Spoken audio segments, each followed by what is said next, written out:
योगेन चित्तस्य पदेन वाचा मलं शरीरस्य च वैद्यकेन योपाकरोत्तं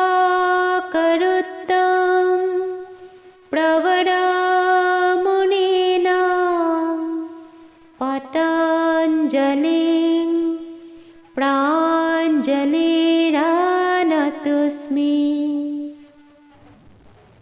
ॐ संगच्छध्वं संवदध्वं संवो मनांसि जानताम् देवाभागं यथा पूर्वे संजनाना उपासते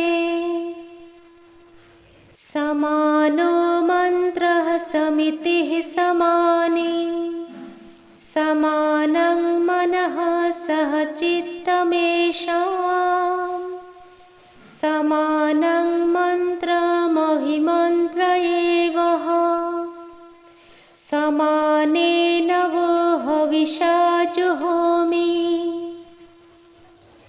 समानेव आकुतिः समाना हि दयानिवः समानमस्तु वो मनो यथा वः सुसहासति।